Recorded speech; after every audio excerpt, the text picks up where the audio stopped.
Hello everybody. Every other week or every other month on my YouTube or Facebook, I'll post videos about historical facts about Great Britain. As you can see behind me, I'm quite fascinated about Great Britain. And I hate to be a nerd, which I am. I'd like to be like a David Starsky of giving you information about Great Britain. And first, I like to talk about that why Canadians look up to the monarchy. Well, I can't speak for everybody, and maybe I'm not the smartest man in the world, but I like to believe that Canada, the monarchy, is like a backbone of Canada. I always believe that the monarchy has a magic presence to them. They have pomp, they have pageantry, they have historical traditions, and let's not deny it. They can put off a hell of an opening a parliament session with the crown and the horses and the, the, the, the coach from Buckingham Palace to Parliament building to open Parliament, which is quite interesting. You can look it up on YouTube, the state opening of Parliament. Whenever each year there's a state opening of Parliament, which is quite interesting. And there's quite of talks or opinions or mixed opinions about the monarchy in Canada. Well, my theory is Canada has always been a sovereign nation. And I might say sovereign nation quite a lot in this video because it's the true fact. Canada has always been a sovereign nation. Canada has always been part of the British Empire since 1812, which in those days Canada was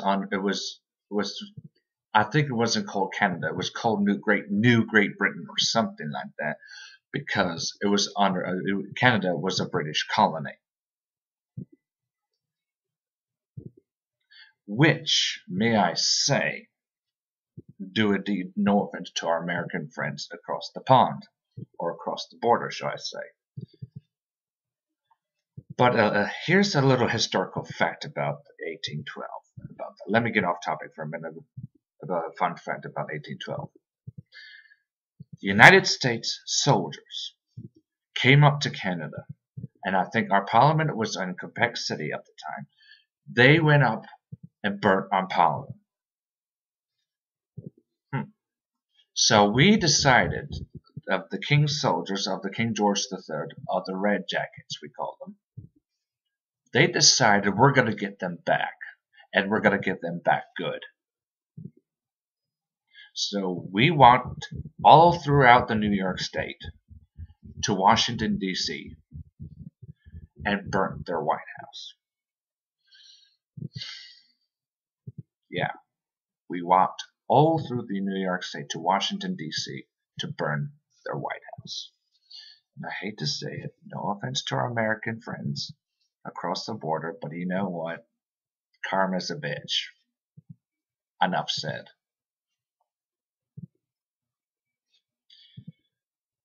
So yeah, that's another fun fact. That's why they call it the Forgotten War, because we kicked their ass of the 1812 and they're so embarrassed about it. That's why they call it the Forgotten War. Fun facts. But back to the monarchy, of the current monarchy.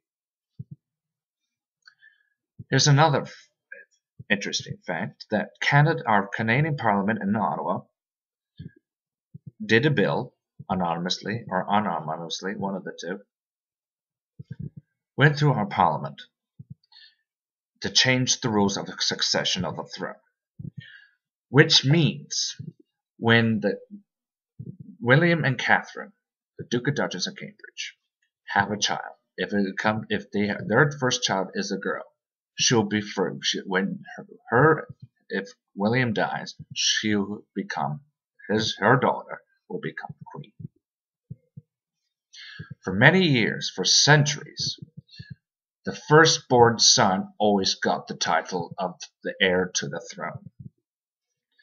So now we're in the time, the age that the Parliament, the Westminster, in our Parliament and other parliaments across the Queen's realm, changed the law when Duke and Catherine if they have a firstborn girl, she'll become queen first, and after, if they have a son, the son will become second in line.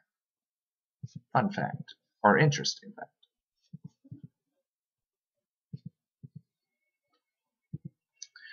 And there's a lot of talk about republicanism, if I say that correctly, republicanism, when the Queen Elizabeth dies. Because I can definitely tell there's not a lot of favorites of Prince Charles and Camilla Parker Bowles or the Duchess of Cornwall. I'll be the first guy to admit that I didn't like Charles at first either, from the whole charade with Diana and the affair and all that. But you know what? Whatever is done is done. If William and Harry can accept her, so can we. But at the same time, there's a little also of debate that if Camilla will become queen or not.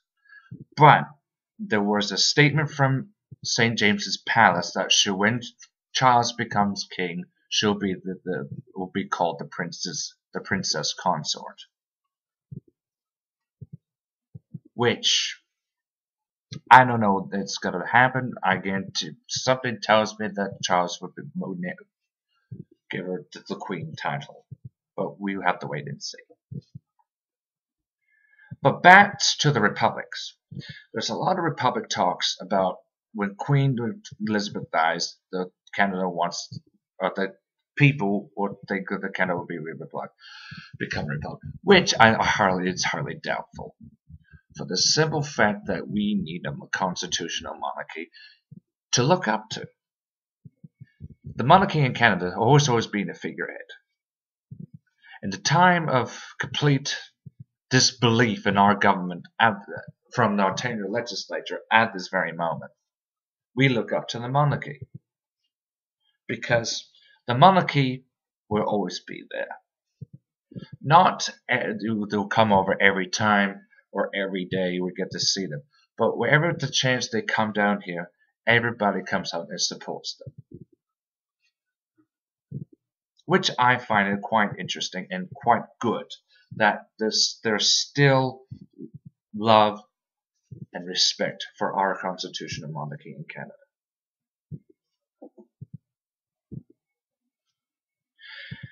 And I'd like to announce that I am a member of the Monarchist League of Canada. Another fun fact, the older generation leaves the Monarchist League of Canada, there's more younger generations and younger faces coming to the Monarchist League of Canada, which I find it is really interesting and great, because without the Monarchist League of Canada, the voice of the monarchy will literally die, and the people will vote out the monarchy, which we don't want to do, or want that to happen.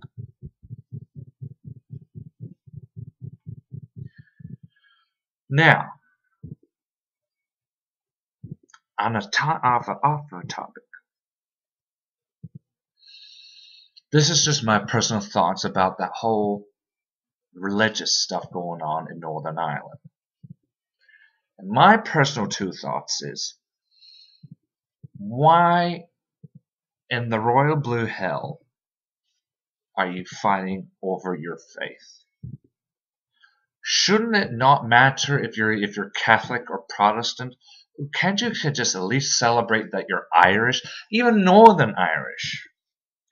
And I know there's a lot of you out there in Northern Ireland who are really angry when your town hall has voted to put down or just not going to let the Union Jack flag on certain days. If I was a Northern Irish person, I would be still happy that they're still going to let it fly on certain days, but not at all. That's my personal thoughts about it. And the whole Catholics and Protestants thing. Like, I think it's kind of a little silly to fight over that. It's like it's an old fight. This whole Catholic versus Protestant since going on since Henry VIII and his daughter Elizabeth I, and definitely Mary Queen of Scots in Scotland.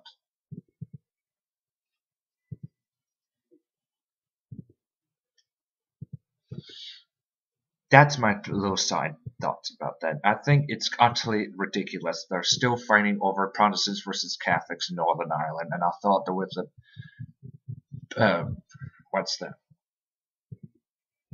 peace, the peace or the Peace Tuesday agreement or whatever it's called that Blair created or Margaret Thatcher did. And they're still fighting about it to this very day, which I find it completely utterly ridiculous. But back to the monarchy. I always has been a royal supporter. And you know what, it's sad to say I lost many friends because of it.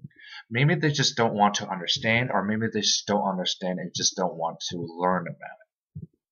And that's why I'm going to post YouTube videos or do videos I'm going to put on my YouTube or Facebook to teach and learn about the monarchy, and so people can understand about it, and hopefully to learn to like them. Because they're not our enemy, they're our friends. Yes, they're across the pond, but you know what? They're there. We can write to them. We can write. Hell, we can see the representatives in Canada, the Governor General of Canada, the Governor General, the Lieutenant Governor of Ontario, the Lieutenant Governor of Alberta, the Lieutenant Governor of Nova Scotia, Manitoba, Alberta, British Columbia. You know what I mean? The list goes on. And that's why I will do anything on my willpower to keep the constitutional voice and support alive.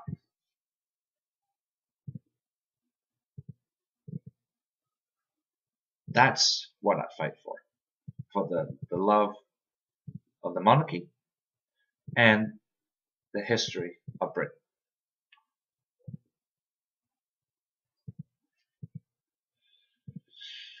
So that's probably a long video for one day, and I hope you like it.